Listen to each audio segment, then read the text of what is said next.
Alors, Gemma Sirac, je commence mon deuxième année de postdoc au LATS. Pendant la première année, comme terrain, j'ai choisi d'étudier un processus très récent qui c'est la progressive commercialisation des données satellites météo aux États-Unis. Donc aujourd'hui, je vais vous expliquer quelques détails de quelques résultats. Donc je commence avec cette image de... Comme ça. Oui, je voulais vous provoquer, donc c'est bien. Donc, il est en train de signer cette loi, Weather Research and Forecasting Innovation, en avril 2017. Et du coup, cette loi encourage l'Agence fédérale météo américaine à acheter des données météo satellites au secteur privé. Donc, depuis le début, cette loi a été très controversée. Et j'ai choisi de vous présenter aujourd'hui une partie de cette controverse, qui sont les arguments de l'Agence météo américaine pour s'opposer à cette progressive commercialisation. Mais avant, laissez-moi vous situer un peu. Donc, l'agence fédérale chargée de la météo est la NOAA. Elle contrôle des stations météo au sol, des radars, elle lance des ballons, elle fait de la recherche, une analyse des données pour faire des prévisions. Et elle opère aujourd'hui 17 satellites qui collectent, processent et distribuent des données. Donc, pour le moment, la fameuse loi n'affecte directement qu'un seul type de données météo, les données obtenues avec la technique de radiooccultation. Donc, c'est une technique qui s'est développée très récemment à partir du lancement de la mission Cosmic en 2006 par la NASA. Mais depuis, la communauté météo est d'accord sur le fait que ces données obtenues avec ces satellites améliorent notablement la précision des prévisions du temps. Voici quelques chiffres pour vous donner des exemples.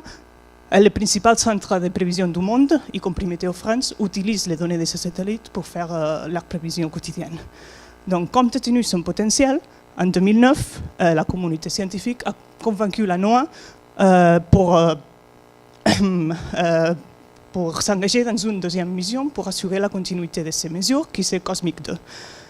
Le secteur privé a aussi repéré le potentiel de ces données et depuis le lancement de la mission Cosmic, au moins 8 entreprises ont exploré les possibilités de créer un marché pour ce type de données.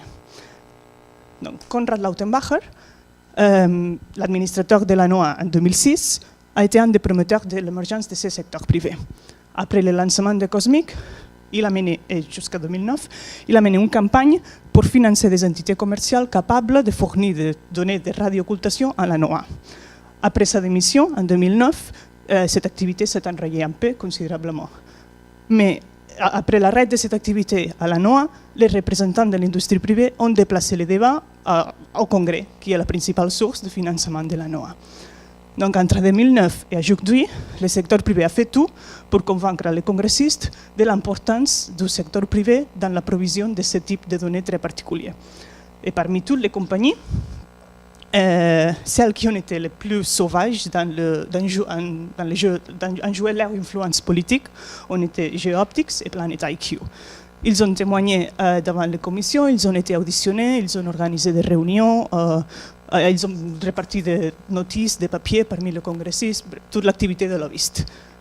Donc, il y a eu aussi beaucoup de batailles médiatiques à la presse, et la presse a joué un rôle crucial de propagande de ces deux compagnies, GeoOptics et Planet IQ.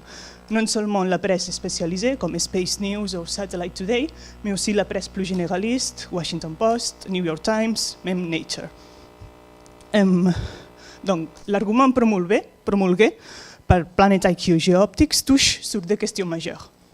La première, c'est il rappelle la récurrence de phénomènes météo très dramatiques comme l'ouragan Katrina, les tornados, etc., de plus en plus fréquents et de plus en plus sévères.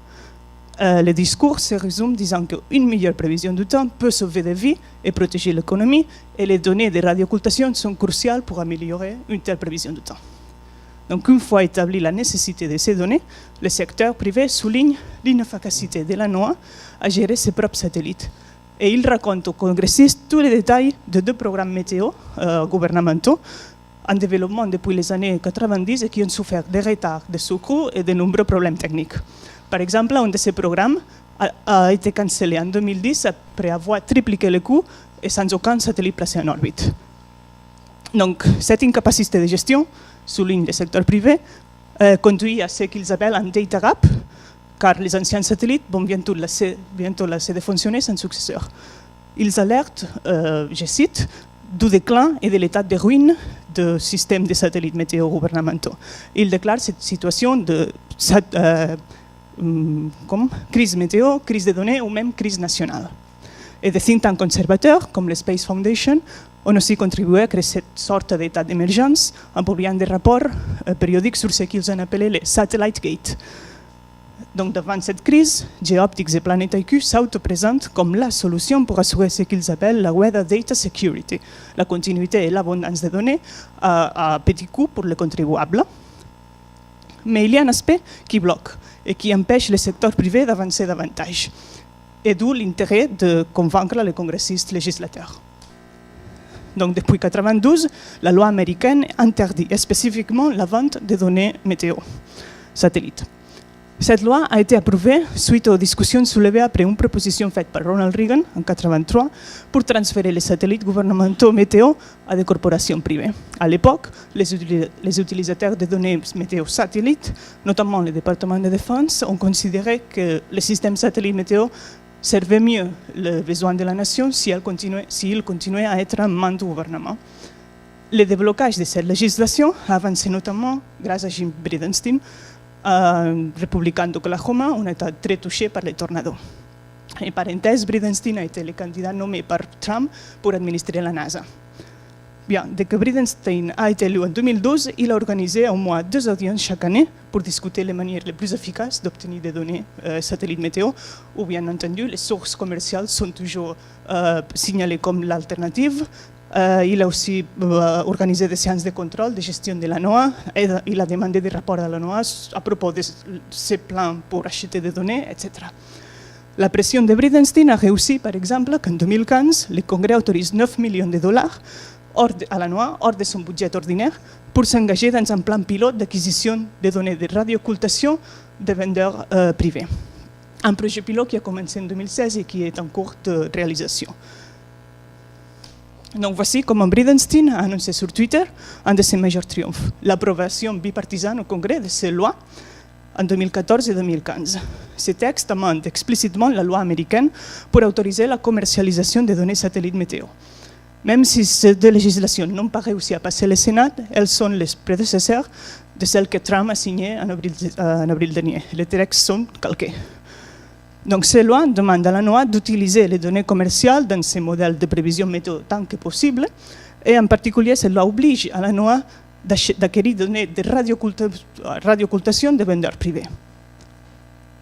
Donc, tous ces efforts au Congrès ont provoqué une zizanie entre le secteur privé et les agents de la NOAA, soutenus par de nombreux professeurs universitaires, chercheurs, membres de l'American Meteorological Society et même la communauté internationale. Une des causes de ces préoccupations, c'est l'incertitude sur la capacité du secteur privé de fournir ces données de qualité et quantité, puisque avant 2016, aucune compagnie n'avait lancé des satellites et donc des données n'étaient pas vraiment produites. Et les compagnies privées ont été toujours réticentes à fournir de l'information vérifiable à propos de leur technologie.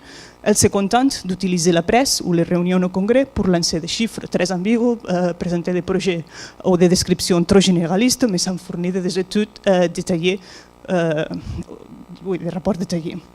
Et affirment que tous ces détails doivent se maintenir dans le confidentiel pour des raisons de compétences industrielles. En fait, c'est intéressant parce que les représentants de Geoptics et Planet IQ utilisent les crédentials de ces fondateurs pour justifier et pour démontrer leur capacité. Ils rappellent les origines de ces compagnies fondées par des membres avec une longue expertise dans le domaine des technologies de radiooccultation, dans la gestion des missions spatiales et avec une bonne réputation parce qu'ils ont participé dans Cosmic. Donc on peut y faire confiance. Mais à moi, cette forme d'autoconfirmation et l'absence de transparence et de résultats tangibles empêchent les examens de pair, le contrôle de qualité des données et l'évaluation de la valeur de ces données, qui sont des pratiques fondamentales pour une organisation avec une culture et tradition scientifique très enracinée comme c'est la NOAA. Une autre raison de préoccupation est le long terme. Le long terme est nécessaire non seulement pour garantir la prévision du temps dans 30, 40 ou 50 années, mais aussi pour la recherche sur le climat. Le long terme implique non seulement préserver l'infrastructure satellitale, donc remplacer périodiquement les satellites, les stations de contrôle, etc., mais aussi maintenir des archives historiques de ces données. Une tâche chère, techniquement complexe et coûteuse en temps. Et la conservation de ces données n'est pas une tâche rentable aux yeux du secteur commercial, parce que la valeur de ces données, c'est justement pour la prédiction du temps, donc elles perdent de la valeur avec le temps. La troisième grande préoccupation concerne les conditions de redistribution de ces données. La viabilité des sources commerciales est basée sur la vente des données, des frais d'accès, des licences d'utilisation, donc sur des restrictions à la redistribution de ces données. Mais ces restrictions sont contraires aux pratiques chez l'ANOA qui affirment que l'échange libre de données est fondamental pour assurer des prévisions de qualité. Ce n'est pas parce qu'il poursuit un idéal internationaliste, mais parce que l'ANOA a besoin de ces données. La météo est un phénomène global, mais l'ANOA ne peut pas se permettre de maintenir les satellites sur tout le globe. Donc il vaut mieux partager les coûts de production et puis établir des échanges de données. Et en fait, aujourd'hui, l'ANOA reçoit des partenaires étrangers 3 fois plus de données qu'elle leur fournit. Donc voici des autres raisons, mais je n'y entrerai pas, parce que mon objectif c'est de souligner comment les impératifs commerciaux entrent en conflit avec les pratiques scientifiques chez l'ANOA. Donc les débats étaient très tumultueux. Les défenseurs du secteur privé et ceux qui en sont plutôt sceptiques ont mené une bataille connue comme la Data Wars. Comme exemple de ces rivalités, voici des lettres échangées entre Konrad Lautenbacher en tant que directif cadre de Geoptics, Bridenstine, des chercheurs, universitaires, américains, etc. Pour résumer, les sceptiques dénoncent que le secteur privé a tiré de la publicité avec de la désinformation, avec une cascade de promesses intenables, délibérément dessinées pour détruire la crédibilité de l'ANOA, obtenir le support de non-experts et confondre et séduire l'opinion publique.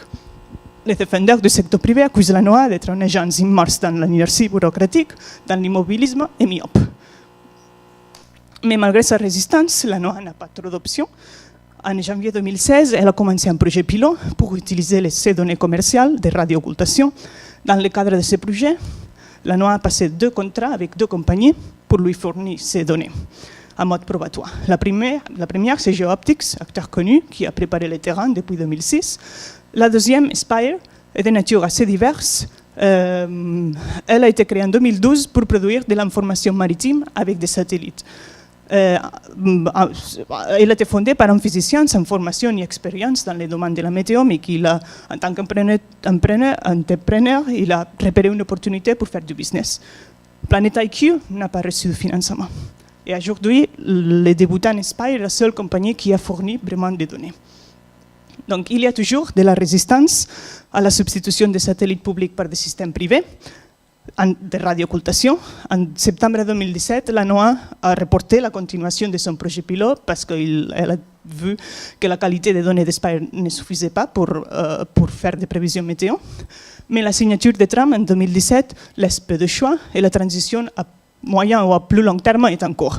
De plus, en octobre 2017, Barry Myers, un cadre d'une compagnie commerciale de prévision météo qui a ouvertement défendu la privatisation des satellites gouvernementaux, a été nommé administrateur de l'ANOA, donc il est possible que l'agence prenne un nouveau élan vers l'acquisition des données commerciales. Et en fait, une des premières décisions de Myers, le même mois d'octobre où il a été élu et il a été nommé, a été de canceller 6 des satellites de la mission Cosmic 2.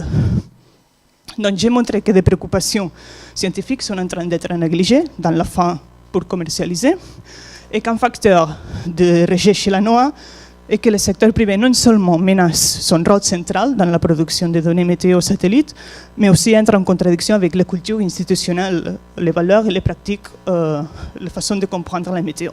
Alors, question ouverte et je finis.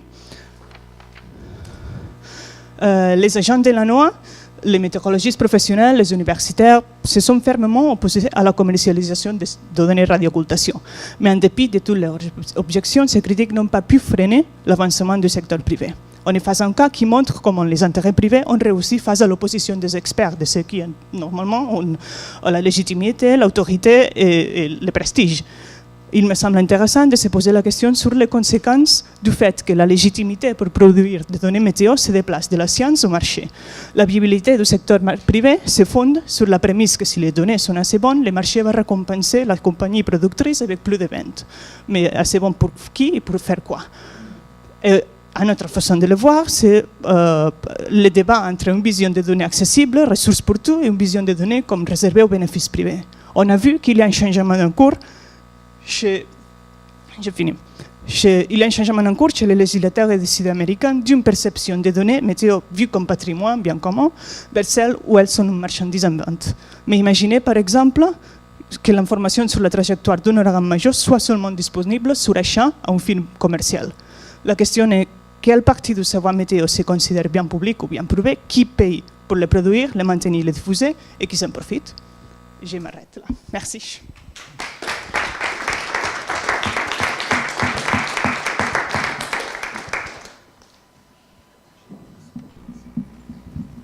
Est-ce que quelqu'un a des questions pour Gemma? On a à peu près, on a commencé un petit peu en retard, donc est-ce qu'on peut un tout petit peu dépasser sur le temps ou on est strict? Ça va? Bon, donc on a 15 minutes d'échange. Oui, ok. Bon, je commence et après la salle, si vous voulez. Et une petite question, je ne sais pas si vous êtes au courant, s'il y a d'autres processus pareils dans d'autres pays du monde, ou si c'est justement parce que les États-Unis sont très forts dans les processus de privatisation de la connaissance et privatisation partout, et que c'est aux États-Unis où ce processus a déjà commencé.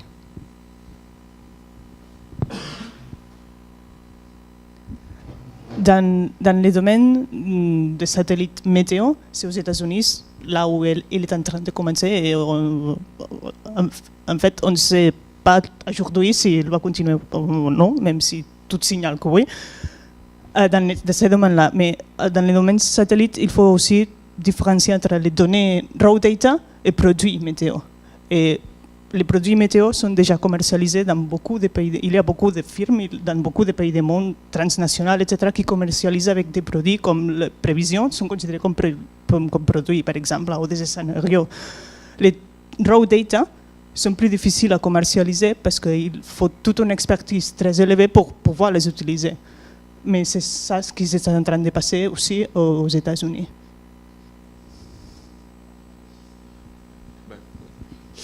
Moi j'ai une question peut-être un peu bête de compréhension, mais en fait du coup c'est les entreprises privées qui veulent remplacer l'agence étatique. Supposément elles vont lancer des satellites pour elles-mêmes produire des données météorologiques, c'est ça? Mais après, si j'ai bien compris le tableau que tu as présenté, finalement il y a 2 compagnies sur 3 qui n'ont pas pu lancer de satellite, où ça avait l'air compliqué, etc. Et c'est un peu ce que tu disais à un moment, que c'est des coûts énormes d'infrastructures, de lancer ce genre de choses. Du coup, je n'ai pas très bien compris comment, selon eux, dans leur rationalité à eux, ces acteurs privés, ça va être rentable à un moment donné de lancer des satellites, produire ces données qui sont typiquement des coûts énormes qu'assumerait la puissance publique, quoi. Oui, alors là, c'est important. On discute d'un type de données très particulier, radiooccultation, qui c'est un type de données peut-être les plus économiques dans le monde satellitaire, parce que cette radiooccultation utilisant les satellites GPS qui sont déjà là. Donc, la seule chose qu'il faut, il faut un peu d'explication technique là-dessus.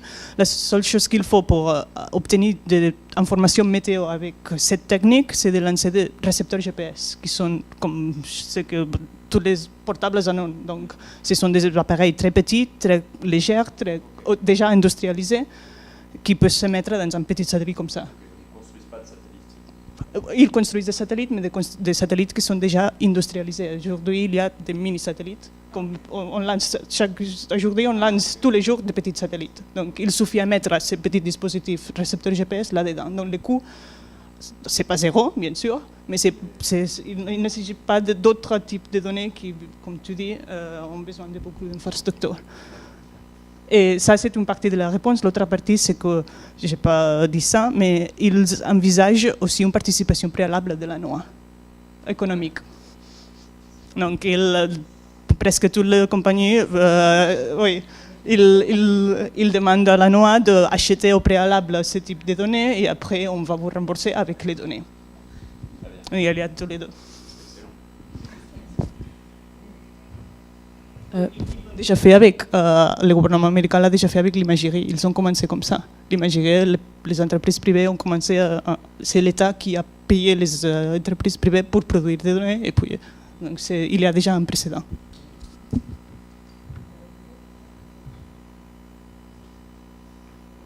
Ok. Bonjour. En fait, ça m'intéresse beaucoup ce dont vous parlez parce que je suis en première année de thèse au Centre Coiré et je m'intéresse notamment aux nouveaux produits assurantiels pour l'agriculture. Pardon, vous entendez pas? Je m'intéresse aux nouveaux produits assurantiels pour l'agriculture et notamment l'assurance climatique où on utilise beaucoup de données météo. Et donc je me demandais en fait, vous avez bien parlé des interactions avec le Congrès, le pouvoir politique, et dans quelle mesure est-ce qu'il y avait d'autres acteurs, par exemple les militaires ou justement les sociétés d'assurance, avaient aussi interféré dans ce processus de privatisation de la production de données météo? C'est simple, dans ces cas concrets, non. Les militaires n'ont rien à dire là-dessus. Parce que aujourd'hui, aussi, aux États-Unis, il y a des satellites météo qui appartiennent à la NOAA, qui c'est l'agence civile, et les satellites météo qui appartiennent aux militaires. Mais c'était avant. Mais aujourd'hui, pour des questions qu'ils disent financières, économiques, budgétaires, etc., c'est la NOAA qui gère tout. Donc les militaires, dans la question météo, je ne sais pas qu'ils n'ont rien à dire, parce qu'ils ont beaucoup à dire, mais dans ces cas de radiooccultation, non. Les assurances, du coup? Je ne sais pas ça. Je peux regarder les assurances.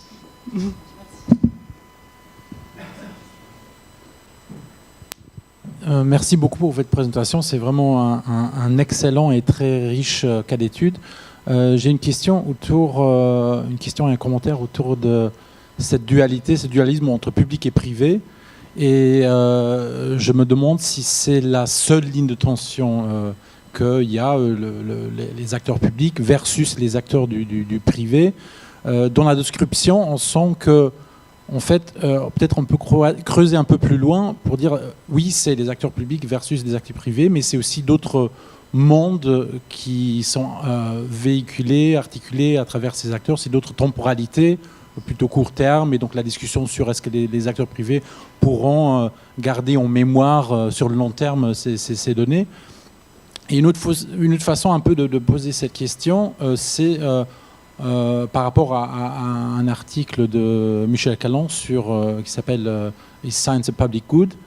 C'est en fait l'argument, c'est pas seulement en fait la science ou un objet qui est public et privé, c'est en fait tous les réseaux à travers circulent la science ou les données qui rend quelque chose public et privé. Et donc, est-ce que vous êtes en train de réfléchir dans ce sens que c'est pas seulement des nouveaux acteurs qui apparaissent, mais peut-être c'est tout un réseau avec des hommes politiques, des Bordenstein ou encore d'autres acteurs, mais aussi peut-être la question, oui, sur les assurances, les militaires. Et donc, c'est quoi la géographie, la texture de ces réseaux qui rend une donnée publique ou privée? Oui. Alors, je suis d'accord que la question, les débats publics versus privés, c'est juste un angle sur lequel regarder ça. Je crois aussi très important, au moins sur ces cas d'études, la perception qu'il y a la NOAA en tant qu'agence à l'occasion publique, mais je dirais peut-être plus important ici, une agence scientifique. Du coup, la NOAA, la perception, c'est que toute la pratique scientifique classique météo est en train d'être bougée. Donc, tous les credos scientifiques, l'idéologie météo de la science météo après eux, est en train d'être détruit par l'introduction de ce secteur privé. Donc, je crois que c'est plus important ici. Laisse-moi... attends. F5.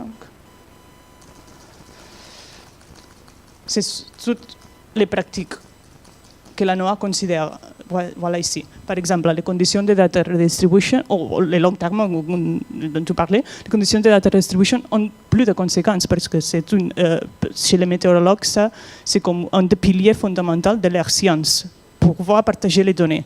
Même si en réalité, elles ne sont pas si partagées comme ils disent, mais c'est un pilier qu'ils y croient. Donc, en des conséquences, si les États-Unis arrêtent de distribuer les données aux autres partenaires du monde, que les autres partenaires du monde vont faire pareil. Donc ce sont plutôt des conséquences sur les pratiques scientifiques qui ont des conséquences sur, par exemple, la qualité des prévisions météo, très, très quotidiennes, qui sont en train de danger. Donc, la NOAA n'est pas si concernée par le fait que ça va être privatisé, parce que, en fait, ouvertement, la NOAA donne la bienvenue à des données commerciales, parce que l'argumentaire, plus de données, le mieux.